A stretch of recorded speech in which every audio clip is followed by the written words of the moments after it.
Newspaper car. Bholapur गांव का रहने वाला सुरेश अपनी साइकिल पर पुराने अखबार बेचकर अपनी गुजर बसर करता था। इस काम से हुई आमदनी से वो अपनी पत्नी सुरेखा और बेटी सौम्या की देखभाल कर रहा था।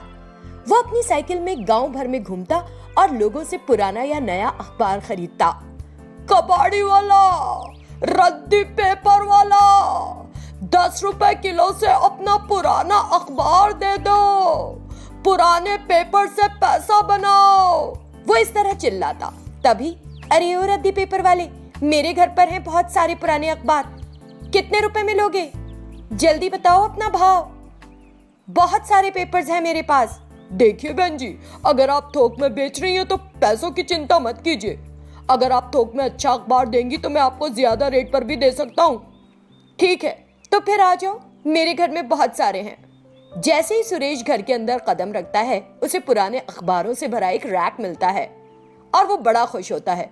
वाह बहन जी, आपके पास तो बहुत सारे अखबार हैं। बाहर तो मैं इसे 9 रुपए प्रति किलो के हिसाब से खरीद रहा हूँ, लेकिन क्योंकि यहाँ पर थोक में है तो मैं आपसे 10 रुपए में लूंगा। ठीक है। सुरेश फिर वहाँ अखबारों का वजन करना शुरू करता है, महिला को कीमत के अनुसार पैसे देता है और घर जाता है। सुरेश जैसे ही घर के नजदीक पहुंचता है, वो देखता है कि सौम्या उदास सी बैठी है। अरे मेरी जान को क्या हो गया? मेरा फूल क्यों मुरझा रखा है आज? इसी बीच उसकी पत्नी सुरेखा घर से बाहर आई। वो चाहती है कि हम अपने पास मौजूद सभी अखबारों से कार बनाकर उसे दें। क्या? न्यूज़पेपर की कार? हाँ पापा, मुझे न्यूज़पेपर की कार चाहिए। अरे बिटिया, कागज की कार का क्या करोगी? पापा, मुझे असली कार की जरूरत नहीं, मुझे तो बस अखबारों से बनी कार ही चाहिए। मेरी सहेली के पापा सीमेंट में काम करते हैं तो उन्होंने सीमेंट से कार बनाई। मुझे अखबार की कार। अच्छा, अब समझा, मतलब हम अखबार बेच रहे हैं तो मुझे अखबारों की कार है। हाँ पापा, मैं यही कहना चाह रही हूँ। सौम्या की खुशी के लिए सुरेश मधुकर नाम के एक प्रसिद्ध मैकेनिक से इस बारे में बात करता है। मधुकर राजी हो जाता है और कार बनाने के लिए समय और चीजें मांगता है। सुरेश उसे बहुत सारे अखबार लाकर देता है। मधुकर ने दिन रात एक कर अपनी मेहनत से 2 दिन में ही कार तैयार कर दी। कार बहुत प्यारी लग रही थी। मधुकर ने सुरेश को फोन करके बताया कि कार तैयार है, आकर देख लो। ओ बिटिया, ऐसा लगता है कार तैयार है, मैं जाकर अभी ले आता हूँ। पापा, मुझे भी साथ चलना है प्लीज। जैसे कि सौम्या जोर देकर कहती है तो सुरेश उसे अपने साथ ले जाता है। वे दोनों मधुकर की दुकान पर पहुंचते हैं और अपनी कागज की कार को देखकर वो बहुत खुश होती है। वाह पापा, ये कार तो बिल्कुल वैसी बनी है जैसी मैंने सोची थी, बिल्कुल मेरे सपनों की कार। सौम्या फिर अपनी न्यूज़पेपर कार के अंदर बैठ जाती है और सुरेश कार को घर की ओर ले जाता है। जादुई लकड़ी की कार। सुल्तानपुर गांव में मधु नाम का एक लड़का रहता था जो कारों के लिए दीवाना था, लेकिन वो उन्हें खरीदने की स्थिति में नहीं था क्योंकि उसके पिता राम एक बढ़ई थे। बढ़ईगिरी से राम को जो आमदनी होती थी उससे उसका परिवार चलता था। मधु जब अपने कॉलेज में पढ़ाई के लिए जाता था तो उसका एक दोस्त जफर वहां उसकी बेंज कार में आया करता था। मधु दूर से बेंज को निहारता रहता था। वाह, ये एक शानदार कार है, नाव से भी बड़ी, बेकार। वो कार के बारे में सोचता रहता है और अपने पापा के पास जाता है। फिर वो लकड़ी का उपयोग करके अपने पापा की मदद से कॉलेज में देखी गई कार के समान कार बनाना शुरू करता है। 4 दिन की कड़ी मेहनत के बाद कार तैयार हो जाती है। फिर वो उसमें एक इंजन फिट करता है और अपनी बनाई कार को देखकर बहुत खुश होता है। पापा, बहुत बहुत धन्यवाद, आपने इस कार को इतनी अच्छी तरह से तैयार किया है, बहुत अच्छी लग रही है।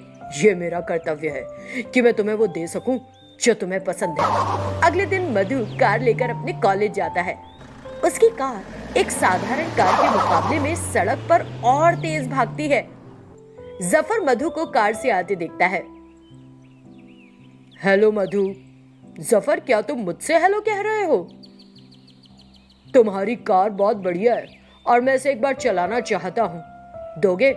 लेकिन तुमने अपनी कार में बिठाना तो क्या, मुझसे इससे पहले हेलो भी नहीं किया था। मेरे पापा ने दिन रात मेहनत करके इस लकड़ी की कार को बनाया है, ऐसे कैसे दे दूं? मधु का जवाब सुनकर जफर भड़क जाता है। इस कार को पाकर अचानक तुमको ये घमंड हो गया और इसीलिए मुझे तुमको सबक सिखाने की जरूरत है। वो ऐसा सोचता है और फिर मधु की कार के पास जाता है। वो कार को खराब कर देता है। जब तक मधु आता है उसकी कार खराब हो चुकी होती है। वो अपने घर आता है। घर पर वो अपने पिता राम को एक स्वामी जी को खाना खिलाते देखता है।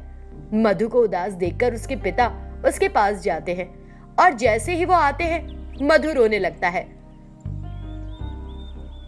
स्वामी जी अपना भोजन समाप्त करते हैं और उनके पास आते हैं। राम, मैं भूखा था और तुमने मुझे अच्छा खाना खिलाया। मैंने पिता और पुत्र की बातचीत सुन ली है। फिर वो थोड़ा पानी लेते हैं और उसे फर्श पर छिड़कते हैं। अचानक लकड़ी की खराब कार ठीक होकर सामने आ जाती है। कार पहले की तुलना में और ज्यादा चमकती है। ये देखकर पिता पुत्र दोनों सहम जाते हैं। प्रिय बेटा, ये वही कार है जिसे तुम दोनों ने कड़ी मेहनत करके बनाया था, लेकिन अब ये एक जादुई कार में तब्दील हो गई है। बाप बेटा खुश होकर स्वामी जी को प्रणाम करते हैं। स्वामी जी आशीर्वाद देकर वहां से चले जाते हैं। अगले दिन मधु अपनी जादुई लकड़ी की कार में कॉलेज जाता है। कार को अच्छी हालत में देखकर जफर चौंक जाता है। फिर वो मधु से कार हथियाने का फैसला करता है और मधु से लड़ाई करने के लिए आता है। जैसे ही वो लड़ना शुरू करता है, कार जफर को दूर फेंक देती है। जफर को चोट लगती है और उसे सही सबक मिल जाता है। फिर वो ऐसा नहीं करता।